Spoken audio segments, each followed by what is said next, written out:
ආයිබෝවන් මම කතිකාචාර්ය නිම්සිරි ජයතිලක දේශප්‍රේමී ජාතික පෙරමුණේ මධ්‍ය මණ්ඩලික සමාජිකයෙක් වශයෙන් මම ක්‍රියා කරනවා. අපි ජාතිකත්වයේ මත පදනම් වූ දේශපාලන ව්‍යාපාරයක් වෙනුවෙන් පෙනී සිටිනවා. දැන් මේ පසුගිය කාලය තුල ලෝකයේ ඉතා වැදගත් සිදුවීම් කිහිපයක් වාර්තා වුණා.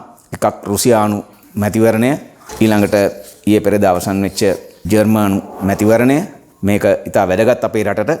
අපිට සංසන්දනාත්මකව ඉගෙන ගන්න පුළුවන් පාඩම් රාශියක් තියෙනවා. ඒ නිසා මම බලාපොරොත්තු වෙනවා මේ පිළිබඳව කෙටි විග්‍රහයන් කරන්න. ඊට කලින් අපටත් මුළු ලෝකයටමත් බලපාලා තියෙන මේ කොවිඩ් අර්බුදය ගැන කතා නොකරම බෑ.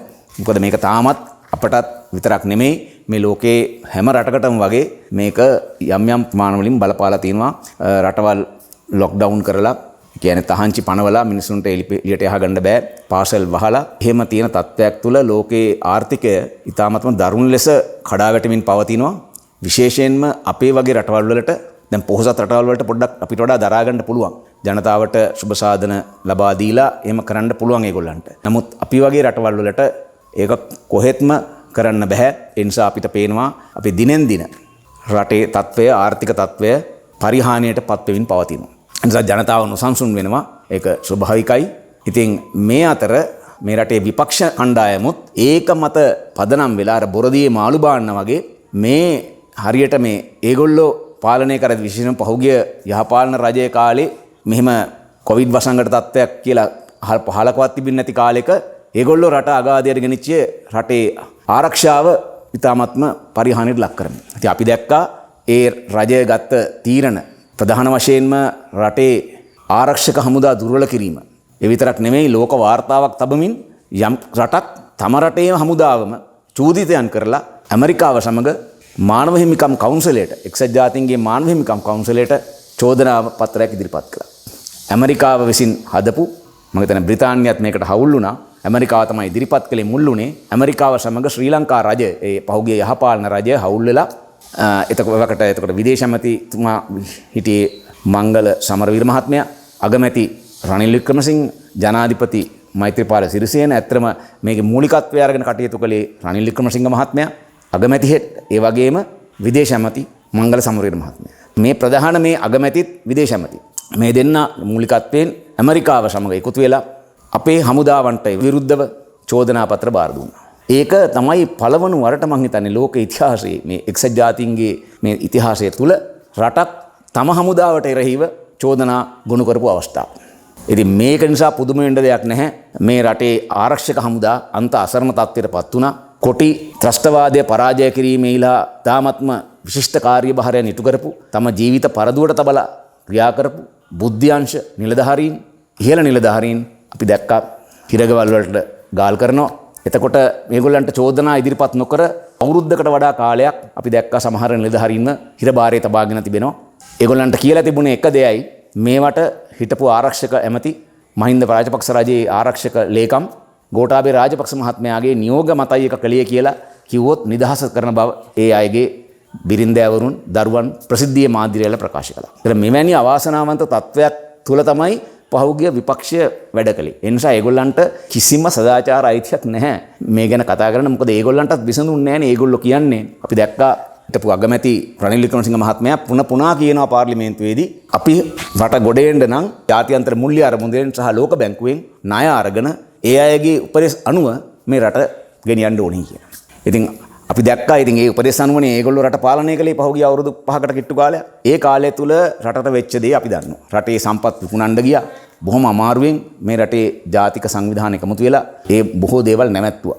අපි දැක්කා වෙන එකක් තියලා රටට අර සිංගප්පූරුවෙන් අපද්‍රව්‍ය, ඒ රෝහල් වලින් ඉවට දරන ඉතාමත්ම විෂසහිත අපද්‍රව්‍ය.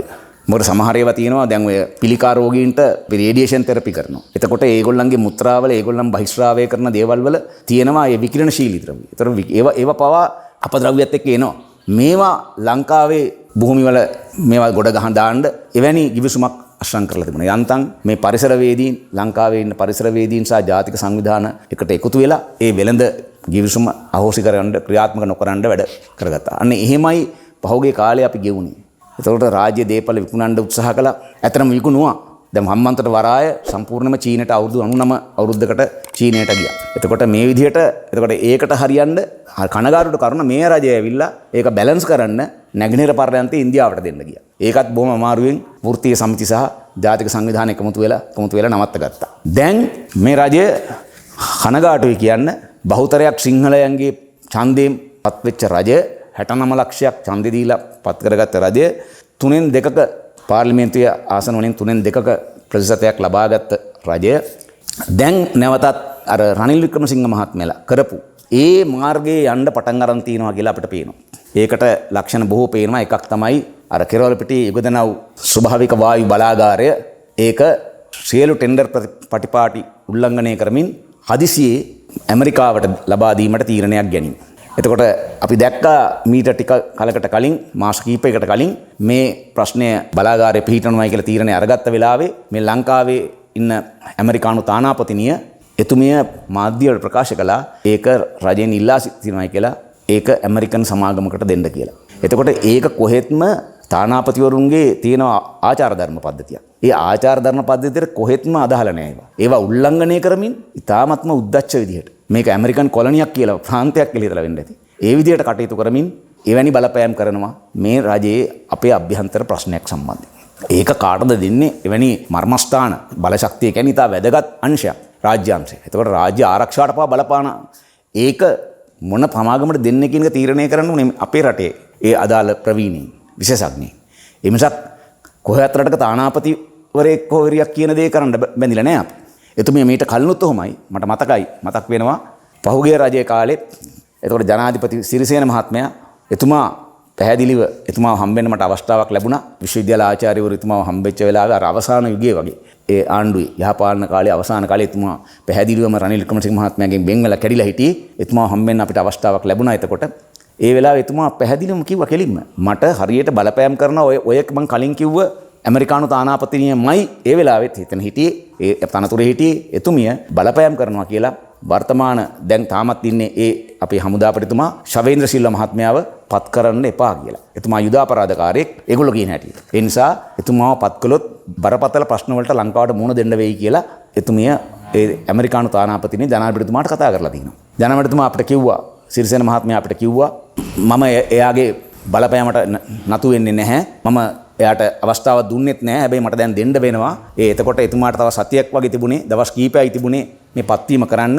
ඒ නිසා එතුමා කිව්වා මම නුදුරේ දවසක හෙට අනිද්දා මම එතුමියට මොකද එහෙම ඉල්ලපුවම තානාපතිවරයෙක් අවස්ථාව දෙන්න ඕනේ. ඒ විදිහට ඒ ගෞරවය කරලා රටට ඒ අවස්ථාව දෙනවා. හැබැයි මම එතුමියට කියනවා මූණටම ඔබේ රටේ හමුදාපති පත් කරන්න ඔබේ ජනාධිපතිතුමා කාගෙන්වත් රටක තානාපති කෙනෙක්ගෙන් උපරිස් ගන්නවද කියලා අහනවා කියලා. ඇත්තම එතුමා ඒක අහන්න ඇති. මොකද එතුමා බලපෑම් වලට නැමුනේ නැහැ. ශවේන්ද්‍ර සිල්වා මහත්මයාව හමුදාපති ධූරයට පත් කළා. ඒ නිසා එතුමා සාධනීය පියවර රාශියක් ගත්තා. ඒ වගේම MCC ගිවිසුම කොහොම හරි අත්සන් කරනවායි කියලා සපත කරද්දී රනිල් වික්‍රමසිංහ මහත්මයා ඒක එතුමා අත්සන් කිරීමෙන් වැළකී හිටියා. එතකොට එවැනි වැදගත් තීරණ රාශියක් එතුමා අරගත්තා. අද කනගාටුවට කරුණ වර්තමාන රජය ගෝඨාභය රාජපක්ෂ ජනාධිපතිතුමා එවැනි තීරණ ගැනීමෙන් පැකිලෙනවා. දැන් යුගදනව් බලාගාරය ඒ වායු බලාගාරය නැචරල් ගෑස් ස්වභාවික වායු බලාගාරය ඒක ඇමරිකානු සමාගමකට අර ඇමරිකානු තානාපතිනියගේ බලපෑමට යටත් වෙලා ඒක ලබා දෙන්න කටයුතු කරමින් යනවා. එතකොට මේ දෙකේ වෙනස බලන්න. එතකොට අපි ගෝඨාභය රාජපක්ෂ මහත්මයාගෙන් බලාපොරොත්තු වෙන්නේ ඕක නෙමෙයි. එතුමා යුද්ධය ජයග්‍රහණය කරලා මේ රටට මහා ව්‍යසනයක් වෙලා තිබිච්ච මේ කුටි ත්‍රස්තවාදය පරාජය කරලා එතෙන්දී තීරණාත්මක කාර්යභාරයක් ඉටු කළ ආරක්ෂක ලේකම් හැටියට එතරම් විශිෂ්ට කාර්යභාරයක් ඒ යුද පෙරමුණේ ඉටු කරපු මෙතුමා ඒ නිසාම තමයි මෙතුමාට මේ ජනාධිපති ධූරයේ ඉතාමත් විශාල ඡන්ද ප්‍රමාණයක් ලැබුණේ විශේෂයෙන්ම සිංහල ජනතාවගෙන්. එතුමා ඒක ප්‍රසිද්ධියට කිව්වා. එහෙම තිබියදී දැන් මේ වසර දෙකක් වගේ කාලයක් ඇතුළත එතුමා වෙනස් වෙලා තියෙනවා. ආපසු හැරිලා තියෙනවා.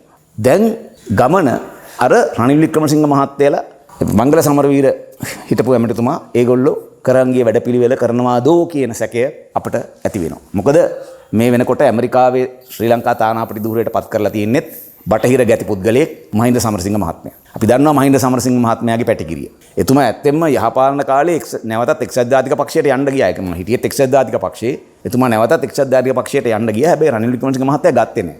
රනිල් වික්‍රමසිංහ මහත්මයාගේ අඩු ගානේ යන්නේ මේ ප්‍රතිපත්තිය තියෙනවා. පක්ෂය හැරලා ගිය මිනිසුන්ගේ අරගන්නේ. එහෙමනම් ඒගොල්ලෝ එන්න ඕනේ අර මුලේ ඉඳලා පිටිපස්සෙන් ඉඳලා ආයෙ එන්න ඕනේ. ආයෙ උඩට ගන්නේ නැහැ ඒගොල්ලෝ. එනවනම් එන්න ඕනේ සමාව ඉල්ලලා මුලේ ඉඳලා එන්න ඕනේ. නමුත් මේ මෙහාට පැනපු මහින්ද සමරසිංහ මහත්මයා පහුගිය කාලෙත් එතුමා යම් යම් එක්සත් ජාතීන්ගේ සංවිධානයේ යම් යම් කාර්යභාරයන් ඉටු කළා ලක් රජය වෙනුවෙන්. ඒ වෙලාවෙදිත් වැඩ කළේ ඒ බටහිර ගැති විදිහටයි. ඒ වගේම ඔය හැමන්තර වරාය චීනට ලබා දෙනකොටත් එතුමා ඒ තමයි අදාළ ඇමති හිටියේ. එතෙන්දිත් එතුමා ඒ පැත්තට තමයි කටයුතු කළේ. ඒක නිසා එතුමාව ඇමරිකාවේ තානාපති ශ්‍රී ලංකා තානාපතිව පත් කිරීම අපේ දැඩි සැකයෙන් යුතුව අපි ඇත්තෙම කනගාටු වෙනවා. ඒ වගේම තමයි දැන් විදේශ ඇමති. දැන් විදේශ ඇමති හිටියේ දිනේෂ් ගුණවර්ධන මහත්මයා. එතුමා ඒ කෙටි කාලය තුල පසුගිය අවුරුදු දෙකක කෙටි කාලය තුල එතුමා මම හිතන්නේ විශිෂ්ට සේවා කාර්යභාරයක් කළා විදේශ ඇමති හැටියට. බටහිරට ගැති නොවි ස්වාධීන ප්‍රතිපත්තියක් නොබැඳි ප්‍රතිපත්තිය අනුගමනය කරමින් එතුමා ඉතාමත්ම හොඳ කාර්යභාරයක් ඉටු කළා. දැන් එතුමා මාරු කරලා තියෙනවා. එතුමා අධ්‍යාපනයට දාලා තිනවා ජී.එල්. පීරිස් මහත්මයාට විදේශ ඇමති ධූරය බාර දුන්නා. දැන් මෙතුමාත් ගැලපෙනවා ඒ කණ්ඩායමටම ගැලපෙන එක්කෙනෙක්. මොකද එතුමා මම හොඳටම දන්නවා මම කොළඹ විශ්වවිද්‍යාලය ඉගෙන ගන්නදී අපේ උපකුලපතිතුමා වශයෙන් එතුමා කටයුතු කළා. අසාර්ථක උපකුලපතිවරයෙක්. එතුමා බොහෝ වෙලාවට ලංකාවේ නැහැ. ප්‍රශ්න එන වෙලාවට එතුමා බොහෝ විට පිටරටක දේශන පවත්වමින් ඉන්නේ. අන්න ඒ වගේ එතුමා ගැන අපි දන්නවා. එතුමා එක්සත් ජාතික පක්ෂයට හිතවත් ඉඳලා ඊට පස්සේ චන්ද්‍රිකා කුමාරතුංග මහත්මියට සම්බන්ධ වෙලා 95 දී එතුමා විදේශ ඇමතිත් වෙනවා. අධිකරණ ඇමති වෙනවා. ආමාත්‍ය ධුර හැම වෙලාවෙම එතුමා කොහෙන් හරි ඇමති ධුරයක් ගන්නවා. ඊට පස්සේ එතුමා යහපාලනයේදීත් අපි දැක්කා යහපාලන ආණ්ඩුව මහින්ද රාජපක්ෂ මහත්මයා පරාජය කරලා යහපාලන රජයේ බලයට ආපු වෙලාවේ එතුමා ඒ පැත්තට යන්න හැදුවා. ආයෙ රනිල් වික්‍රමසිංහ මහත්තයා ගත්තේ නැහැ. මං කිව්වා එතුමාට යම් ප්‍රතිපත්තියක් තියෙනවා කියලා. එහෙම පණිනායව එහෙම ගත්ත අරගෙන ඇමතිකම් දෙන්නේ නැහැ. එයා ගන්නේ නිකන් නෙමෙයි යන්නේ ඇමතිකමක් එක්ක තමයි එයා ඉල්ලන්නේ. ඒක කලේ නැහැ. ඒ නිසා එයා අකමැත්තෙන් හරි ඉන්න වුණා.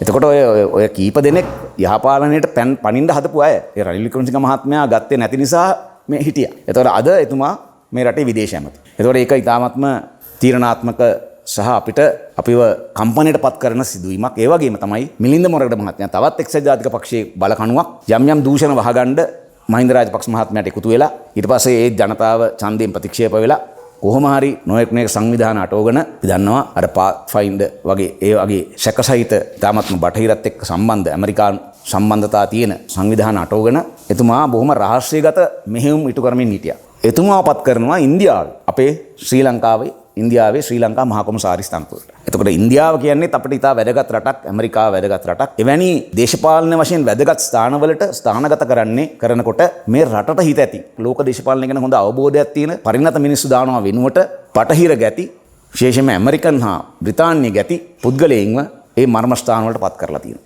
විදේශ ලේකම්තුමා ගැන කියන්න තියෙන්නේ ඒකමයි. ඒ නිසා අපිට පේනවා විදේශ ප්‍රතිපත්තිය තුල ක්‍රියාත්මක වෙන්නේ තාමත්ම අපට අවාසිදායක මේ රටට අහිතකර බටහිර ගැති ක්‍රමයකට තමයි මේක ඇදමින් පවතින්නේ. ඒ නිසා අනාගතය ඉතාමත්ම අභියෝග රාශියකට මුහුණ දෙන්න සිදු වෙනවා නොඅනුමානයි. අපි බොහොම අමාරුවෙන් යහපාලන කාලේ MCC ගිවිසුම නවත්ත ගත්තා. නමුත් අපිට නැවතත් එවැනිම වූ සහ සමාජයට ඊටත් වඩා අමාරු අභියෝගයන්ට මුහුණ දෙන්නට සිදු වෙනවා සිකුරු. ඒ නිසා මම කතා කළේ වර්තමාන ලෝක දේශපාලන තත්ත්වය. දැන් මේකත් එක්කම කතා කරන්න ඕනේ වැදගත් එකක් තමයි තව රුසියාවේ මැතිවරණය. රුසියාවේ මැතිවරණ පහුගිය දවස් දැන් වින ටික දවසකට කලින් රුසියාවේ මැතිවරණය පැවැත්වුණා. නැවතත් ව්ලාඩිමිර් පුටින් මහතාගේ නායකත්වයෙන් යුත් යුනයිටඩ් රෂියන් පාර්ටි එක්සත් රුසියානු පක්ෂයට පළවෙනි ස්ථානය හම්බෙලා නැවතත් බලය ලැබුණා. රුසියාවේ කොමියුනිස්ට් පක්ෂයට දෙවෙනි තැනයි ලැබුණේ. මොකද ව්ලාඩිමිර් පුටින් මහත්මයා ඉතා වැදගත් දේශපාලන චරිතයක් ලෝකේ. ඇත්තටම මං හිතන්නේ අපි ණය ගැති එතුමාට, ලෝකේ ණය ගැති එතුමාට එතුමා නොවන්නට ඉතාමත්ම පහළ තත්වයක වැටලා හිටිච්ච රුසියාව. මොකද අර ගෝර්බචෝව් මහත්මයාගේ පෙරස්ට්‍රොයිකාවත් එක්ක සෝවියට් දේශය කැබලි වලට කැඩිලා ගිහිල්ලා රුසියාව වෙනම රටක් හැටියට වෙන් වුණා. ඒ රුසියාවේ ඉතාමත්ම දුර්වල පාලකයෙක් හිටියේ. එතකොට ඇමරිකානු සහ ලෝක බැංකුවේ පදයට නටන යෙල්ස්ටින් කියන ජනාධිපතිතුමා හිටියේ. ඒ තමයි කාලේ රුසියාව ඉතාමත්ම පහළ තත්වයකට ආර්ථික වශයෙන්, යුද්ධමය වශයෙන් හැම අතින්ම තවදුරටත් ලෝක බලවතෙක් නොවන තැනට ආවා. මේ ගැන බොහොම සතුටු වුණා බටහිර රටවල්. නමුත් වාසනාවට හිටපු ඔත්තු සේවයේ ප්‍රධානියෙක් වෙච්ච පරිණත නිලධාරියෙක් වූ ඒ වගේම පෘතහස දේශපාලනඥයෙක් වෙච්ච ව්ලාඩිමිර් පුටින් මහත්මයා රුසියාවේ ජනාධිපති ධූරයට පත් වුණායින් පස්සේ ඒක සම්පූර්ණයෙන්ම කන පිට හැරෙව්වා. ඒ නිසා නැවතත් අද ලෝකයේ යුදමය වශයෙන් එතුමා රුසියාවේ යුද ශක්තියත් ආර්ථික ශක්තියත් ඉහළ තලයකට ගේන්න පුළුවන් වුණා එතුමාට. ඒකේ ප්‍රතිඵලයක් වශයෙන් නැවතත් අර ද්‍රවීය වූ එක අංශයකට ද්‍රව්‍ය වෙලා තිබිච්ච ලෝකය ඇමරිකානු ආධිපත්‍ය යටතට නතු වෙලා තිබිච්ච ලෝකය නැවතත් අර අපි කියනවා බයිපෝල තව ද්‍රවයක් බලවත් වුණා. අපි අර විද්‍යාවේ පාවිච්චි කරන වචන දෙයක් චුම්බක ද්‍රවය, උතුරු ද්‍රව, ඒ වගේ ද්‍රවීයකරණ එක පැත්තකට බර නොවි අර ස්තුලිතතාවයක් ඇති වුණා රුසියාව බලවත් වීමෙන්. ඒ වගේම දැන් ඇත්තම තුන්කොන් බල මේකක් තියෙන්නේ. ඒ නිසා ඒ සමතුලිතය තවත් හොඳයි. චීනයත් ඉදිරියට එනවා. ඒ නිසා මේ මෙහෙම දෙකකට වඩා වැඩියෙන් තියෙන එක හොඳයි. ඒ නිසා අර මල්ටිපෝල කියන එක බහු ද්‍රව තත්වයන් තියෙන එක ලෝකෙට හොඳයි. ඒ නිසා දැන් චීනයත් බලවත් වෙලා තියෙනවා. ඉන්දියාවත් බලවත් වෙමින් පවතිනවා. අවාසනාවකට ඇමරිකාව සහ බටහිර රටවල් ඉන්දියාව චීනයට විරුද්ධව අවුලවන්න හදනවා. මේක ඒ රටවල් දෙකේම පරිහානියට හේතු වෙනවා. දැන් මේ උගලට හවුවෙන්න එපා කියලා පුටින් මහත්මයා, ඒ වගේම රුසියාවේ විදේශ ඇමති ලව්රොව් මහත්මයාත් මේ ඉන්දියාවට අනතුරු අංගවලා තිබුණා. මොකද එයා පැහැදිලිව කියලා තිබුණා එතුමා මේ ඉන්දියාව පාවිච්චි කරන්නේ ඇමරිකාව බලන්නේ ඉන්දියාව පාවිච්චි කරන්න චීනයට එරෙහිව. එහෙම වුණොත් මේ ආසියාවට තමයි පාඩු වෙන්නේ. මොකද ඒගොල්ලන්ට පේනවා ආසියාවට තමයි ඉදිරි අනාගතයේදී ලෝකයේ බලවත් තත්ත්වය ලැබෙන්නේ හැම අතින්ම. ඒ නිසා මේ ලෝකයේ වැඩිම ජනගහනය තියෙන රටවල් දෙක, ඒ වගේම දැනුම අතින් පවා ඉහළ තලයක තියෙන රටවල් දෙක එකිනෙකාට කෙටෙව්වොත් ඒක බටහිර රටවල ඒගොල්ලන්ගේ උගලට හවු වෙනවා වෙනවා. ඒ නිසා මේ ඇත්තට මේක ඉතා වැදගත් අවධියක් මේ ලෝක දේශපාලනයේ තාමත්ම බරපතල සිදුවීම් පවතිනවා. එතකොට ඒ වගේම මේ තවත් වැදගත් දෙයක් කියන්න තියෙනවා මේ රුසියන් ජනාධිපතිතුමා ඇත්තටම කියලා තිබුණ පහුගිය දවසක රුසියාවේ ජනගහනය තාමත්ම විශාල ලෙස අඩු වෙන්න හේතු වෙන්නේ. රුසියන් ජනගහනය තාමත්ම මොකද හේතු කාරණා දෙකක් එතුමා කියලා තිබුණා. එකක් දෙවෙනි ලෝක යුද්ධය. දෙවෙනි ලෝක යුද්ධයේ මිලියන සංඛ්‍යාවක් විශාල සංඛ්‍යාවක් වැඩිම මැරුණේ රුසියන් ජාතිකයෝ. ඒක එක හේතුවක් සහ අනිත් එක තමයි ඔක්තෝබර් විප්ලවය. ව්ලාඩිමිර් ලෙනින් මහත්මයාගේ නායකත්වයෙන් ඇති කරපු කොමියුනිස්ට් විප්ලවය. ඒ විප්ලවයනොත් විශාල ජනකායක් ඒකේ ප්‍රතිඵලයක් වශයෙන් උත් මිය ගියා. එතුමා ඒක පැහැදිලිව කියලා තිබුණා. ඒ වගේම එතුමා ඒක තමයි එතුමාගේ පක්ෂයත් ඇත්තම රුසියන් ජාතිකත්වය තමයි එතුමා මතු කරන්නේ. ඇත්තම මේ රුස් කියන්නේ අපේ දැන් ලංකාවේ බහුතර ජාතිය සිංහල වගේ ඒ රුසියාවේ බහුතර ජාතිය තමයි රුස් ජන වර්ගය. දැන් රුස් ජන වර්ගය තමයි අසල්වැසි බෙලාරුස් කියන්නේ රුස්. ඒකෙත් තියෙන රුස් ජන වර්ගය ඉන්නවා සෑහෙන ප්‍රමාණයක්. එතකොට ඔය රුස් ජන වර්ගය ඒ රුසියාව අවට රටවල් වලත් විසිරලා තියෙනවා. යුක්‍රේනෙත් ඉන්නවා. ඒ නිසා ප්‍රශ්න තියෙන්නේ බටේර. එතකොට මේ රුස් ජන වර්ගය ඉතා විශිෂ්ට අතීතයක් තියෙන ජන වර්ගයක්. ආගමක් විශේෂයෙන්ම අර සම්ප්‍රදායික ක්‍රිස්තියානි බටේර ක්‍රිස්තියානි නෙමෙයි. ඒගොල්ලන්ගේ තියෙනවා ග්‍රීක ඔර්තොඩොක්ස් පල්ලිය. ඒ කියන්නේ ඒක වෙනස්. තරමක් දුරට කියනවා නම් අපේ දැන් ලංකාවේ කතෝලික පල්ලිය යම් ජාතිකත්වයක් තියෙනවා. සිංහල ජාතිකත්වයත් එක්ක මුසු වෙලා තියෙන එකක්. ඒ වගේ ඒ ග්‍රීක ඔර්තොඩොක්ස් පල්ලිය රුසියානු ජාතිකත්වයත් එක්ක බැඳිලා තියෙන එකක්. ඒක නිසා ඒක දැන් ආයේ දැන් කොමියුනිස්ට් පාලන සමයේදී යටපත් කරලා තිබිච්ච ඒ ආගමික තත්ත්වය. මොකද කොමියුනිස්ට් වාදය පැහැදිලිවම ඒක වෙනම කතා කරන්න ඕනේ මාතෘකාවක්. ඒක භෞතිකවාදී දර්ශනයක්. ඒක ආධ්‍යාත්මික තත්ත්වයේ විශ්වාස පිළිගන්නේ නැහැ. ඒගොල්ලෝ භෞතික දේවල් විතරයි විශ්වාස කරන්නේ. ඒක ලිබරල් වාදයත් එක්ක ගැලපෙනවා. මොකද ලිබරල් ක්‍රමය තුලත් තියෙන්නේ භෞතිකවාදයක්. ඒගොල්ලෝ පංචේන්ද්‍රයන්ගෙන් මත පදනම් වෙච්ච දැනුම ගැන විතරයි විශ්වාස කරන්නේ. දැන් ඒක නිසා තමයි මේ විද්‍යාවෙත් ප්‍රශ්නේ. ඒ නිසා තමයි මේ බටහිර විද්‍යාවත් හිර වෙලා තියෙන්නේ මේ පංචේන්ද්‍රයන් මත පමණක් සීමා වෙලා තියෙන විද්‍යාවක් තාක්ෂණයක් දැන් ලෝකේ තියෙන්නේ. නමුත් අපේ තාක්ෂණය, අපේ දැනුම ඒ පංචේන්ද්‍රයන්ට සීමා වෙන්නේ නැහැ. මනස, ආධ්‍යාත්මය, ඒක තමයි අපේ දැනුම් එක්ක මේ ආධ්‍යාත්මික ශක්තිය බලපානවා. භාවනාව වැදගත් වෙනවා. මානසික ක්‍රියාකාරීත්වය වැදගත් වෙනවා. දේව භූත බල වැදගත් වෙනවා. ඒවා හාස්‍යයට ලක් කරන්නේ මේ බටහිර ලිබරල් සහ මාක්ස්වාදී දර්ශන තුල. ඒක අපේ රටේ පැහැදිලිව පේනවා. දැන් ඔය එක්සත් ජාතික පක්ෂය අනුගමනය කරන්නේ ලිබරල් වාදය. ඒ නිසා ඒගොල්ලොත් හැම වෙලාවෙම වචනයක්වත් කතා කරන්නේ අපේ දේශීය වෙදකම් ගැන, අපේ ගොවිතැන් ගැන. මොකද ඒවායේ ආධ්‍යාත්මික මානයකුත් ඒවා තියෙනවා. ඒ නිසා ඒගොල්ලෝ ඒ වගේම තමයි ජනතා විමුක්ති පෙරමුණ ගත්තත්.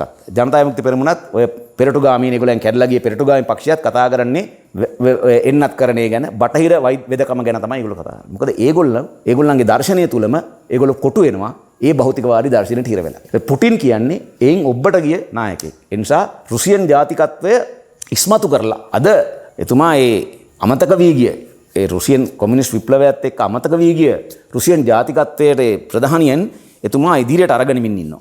ඒ දාර්ශනිකයින් ඒ අයව එතුමා ඉදිරියට අරගෙන ඒගොල්ලන්ව දැන් ඒගොල්ලන්ව පැත්තකට දාලා තිබුණේ. එතුමා ඒගොල්ලන්ව ඉස්සරහට අරගෙනමින් ඉන්නවා. ඒකත් ඒගොල්ලන්ගේ ජය දියුණුවේ එක හේතුවක් වෙනවා. ඒ වගේම තව වැදගත් දෙයක් එතුමා කරලා තිනවා. අන්තික එතුමා ඒක ප්‍රසිද්ධියෙන් ප්‍රකාශ කරනවා. එතුමා නිර්භීතයි. එතුමා ඒක කියන්න බය වෙන්නේ නැහැ.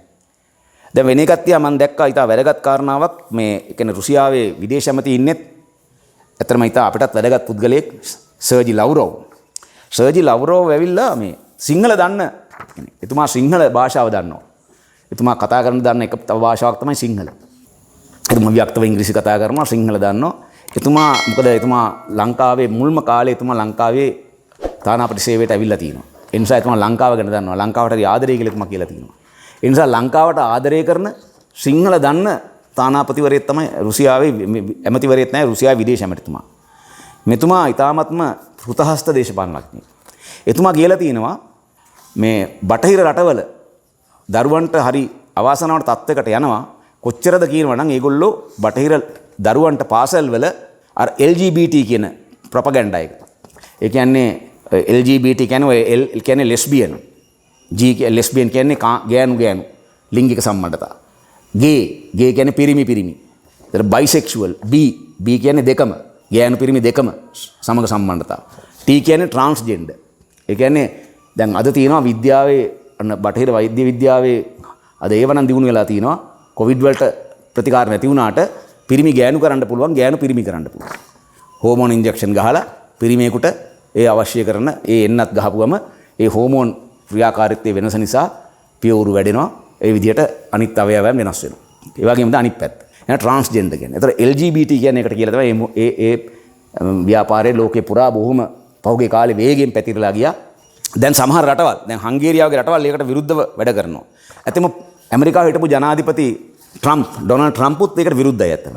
මොකද එතුමා මොන වුණත් එතුමාගේ අර ඇමරිකාව පළවෙනිය කරන මේ උණ තිබුණේ. ඒක නිසා තමයි ඒක ලෝකෙට ප්‍රශ්නයක් වුණේ. අර ඇමරිකාව අනිත්‍යයට වඩා බලවන්ත වෙන්න ඕනේ කියන තැන ඒ ආධිපතිවාදයේ තිබුණා නිසා ඒක තමයි එතුමාගේ තියෙන ප්‍රශ්නේ නේ. ඒ හැරෙන්න එතුමා ඇවිල්ලා ඇමරිකන් ක්‍රිස්තියානි ජාතිකත්වයේ වලින් පෙනී හිටපු කෙනෙක්. එහෙනම් එතුමා හොඳ ක්‍රිස්තියානිකාරයෙක්. අපි දැක්කා එතුමා බයිබල් එකක් නේ බයිබල් දෙකක් අතේ තියාගෙන සමහර පුවත්පත් සාකච්ඡා වලට එනවා. එතුමා ඒ ආගම දහම අදහන ඒ සම්ප්‍රදායික ක්‍රිස්තියානි ආගම තුල ජීවත් වෙන ඒ සංස්කෘතියේ ජීවත් වෙන කෙනෙක්. නමුත් දැන් මේ ඩෙමොක්‍රැටික් පක්ෂයේ ඉන්න ඔය ක්ලින්ටන්ලා, ඔබාමා, දැන් ඉන්න බයිඩන් මේගොල්ලෝ ඇවිල්ලා අර ලිබරල් නැත්නම් නව ලිබරල් කියලා කියනවා. ඒගොල්ලෝ මේ වගේ දේවල් ඔය සමලිංගික මේ වලට ඒ ප්‍රවණතාවලට උඩගෙඩි දෙන අය. ඒවා ප්‍රවර්ධනය කරන අය. ඒවා පාසල් වල දරුවන්ට උගන්වන්න ඕනේ කියන අය. මේ අපේ රටේ අපිට මේව අමුතු දේවල් නෙමෙයි. ඉතිහාසයේ පුරා ලෝකයේ මේ වගේ යම්කිසි ප්‍රශ්න මේ විදිහට එක විෂමතා තිබිච්ච මිනිස්සු ලෝකෙ හිටියා. ඒක බුදුන් වහන්සේගේ කාලෙත් ඉඳලා තියෙනවා. සමලිංගික ප්‍රවණතා තියෙන පිරිමි ගෑනු ඉඳලා තියෙනවා. අපිට ඕක ප්‍රශ්නයක් වුණේ නෑ. අපි දන්නවා. අපේ සමාජ තුල ඒක දන්නවා. ඒ ගැන අපි ලොකුවට කතා කළේ නෑ. ඒවා ප්‍රවර්ධනය කරේ නෑ. ඒතර ඉන්ද්‍රියන් පිනවන සමාජයකට මොකද පංචේන්ද්‍රයන් මත පදනම් වෙච්ච සමාජයක් ඉන්ද්‍රියන් පිනවන ඒගොල්ලන්ට අවශ්‍ය වෙන්නේ මොකද එක වෙනස් විවිධාකාර වූ ලිංගික ඉන්ද්‍රියන් පිනවන්න සඳහා එක ක්‍රම හොයන්න. දැන් ආහාරය ගත්තත් එහෙමනේ. ඒගොල්ලෝ ආහාරයේ රස වැඩි කරන මේ රසායනිකයන් එකතු කරනවා. ඒවා ශරීරයට විෂසහිතයි. දැන් ඒව තමයි දැන් ඔය අජිනමොටෝ වගේ දේවල් එකතු කිරීමෙන් කරන්නේ රස වැඩි කරනවා. ඒවා එකතු කරපුවම දැන් ඒ වගේම මස් රස එක જાතිය රසවල ඇති කරලා තියෙනවා. දැන් අපේ ළමයින්ටත් ඒක පුරුදු කරලා තියෙනවා මේ මාධ්‍ය හරහා. ඒතොර ඒගොල්ලෝ වෙළඳ ප්‍රචාරණ හරහා ඒ කියන්නේ එක ඉන්ද්‍රියන්. දැන් රසය ගත්තොත් ඒ කියන්නේ දිවට දැනෙන රසය ස්වභාවික රසයට වඩා යන්න ඕනේ ඒගොල්ලන්ට. ඒක මදි. පැණි රස ඊටාත්ම අධික කරන්න ඕනේ. අන්න ඒ විදිහට තමයි ඒගොල්ලෝ හැම ඉන්ද්‍රියක්ම.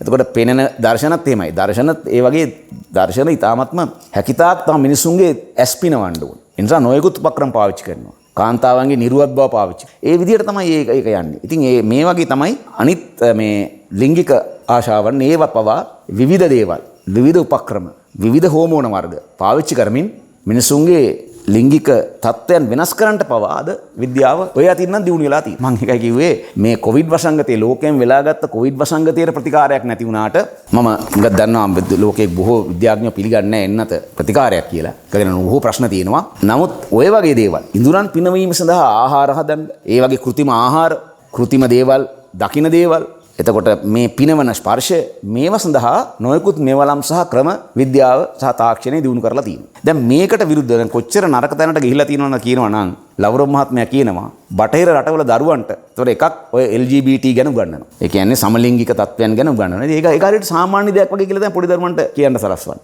එතකොට මේ ළමයින්ටත් හිතෙනවා මේකත් තරුණ කාලේ කරන වැඩක් නේ උත්සාහ කරලා බලන එක දේවල් වෙනස් දේවල්. එතකොට තරුණ ළමයින්ව පොළඹවනවා මෙවැනි විකෘති මෙවැනි අසාමාන්‍ය තත්ත්වයන් ඇත්තටම අසාමාන්‍ය තත්ත්වයන් ඒවා. සාමාන්‍ය තත්ත්වය තමයි විරුද්ධ ලිංගීන් ආකර්ෂණය වීම. දැන් දරුවෙක් බිහි කරගන්නේ විරුද්ධ ලිංගික කෙනෙකුට වෙන්න. ඒක නැතුව අසාමාන්‍ය තත්ත්වය පිනවීම සඳහා ඒක පාවිච්චි කරනවා. ඒ සඳහා වෙනම වෙළඳ පොලක් හදා ගන්නවා. එතකොට ඒකට සල්ලි හොයන්න පුළුවන්. ලාභ හොයන්න පුළුවන්. එතකොට මේක කොච්චර නරකද කියලා නම් ඒ විතර නෙමෙයිලු. පාසල් වල උගන්වනවලු Jesus was bisexual කියලා පාසල් වල උගන්වනවා. බටහිර රටවල. එතුමා කියනවා මේක හරිම අවාසනාවන්ත තත්ත්වයක්. මේක උඩා දරුවන්ගේ මොළවලට උඩා දරුවන්ට මෙවැනි විෂම දේවල් ඇතුළත් කිරීම ඉතාමත්ම භයානක ප්‍රතිඵල ඇති කර අනාගතයේ. එතකොට මේ ආගමික නායකයින් පවා ඒගොල්ලොත් මේක මේගොල්ලන්ට මේ විදිහයි කියලා කිව්වම එතකොට මිනිස්සුන්ට තවත් ඒ සඳහා යන්න තියෙන උනන්දුව ඇති වෙනවා. ඒ නිසා කුඩා කාලෙදිම මේවනි අදහස් ඇති කරලා මෙවැනි දේවල් ගැන පවා උනන්දු වෙනවා මෙතුමා. මේ ලෝකයේ අන්න එක විදේශ ඇමති කෙනෙක් හැටියට එතුමා බටහිර රටවල් වලත් ඒ දරුවන්ගේ සිදුවෙන අනතුර ගැන එතුමා කතා කරලා තියෙනවා. දැන් එහෙම කරන්න පුළුවන් මේ දාර්ශනික පදනමක් එක්ක තියෙන මේ දේශපාලනඥයෝ විතරයි. අපේ දේශපාලනඥයන් ගැන කවර කතාවද? දැන් අපි දැක්කනේ පහුගිය කාලේ ඊයේ පෙරේදා එක රාජ්‍ය ඇමතිවරයෙක් බන්ධනාගාර දෙකකට පැනලා. එකකට නෙවෙයි බන්ධනාගාර දෙකකට පැනලා. එකකට පැනලා නිකන් ඉන්න බෑ. එකකට පැනලා එයාගේ පෙම්වතියකට එල්ලුම් ගහ පෙන්නන්න. අනිත් එකට පැනලා අර හිරකරුවන්ට තර්ජනය කරන්නත් අන්තිමට මුලින්ම මේක ප්‍රතික්ෂේප කරලා පස්සේ ඇතිවෙච්ච සාධකත් එක්ක සිද්ධ වුණා ඒ වරද පිළි අරගෙන ඒ ඇමට දූරේ නැස් වෙන්න.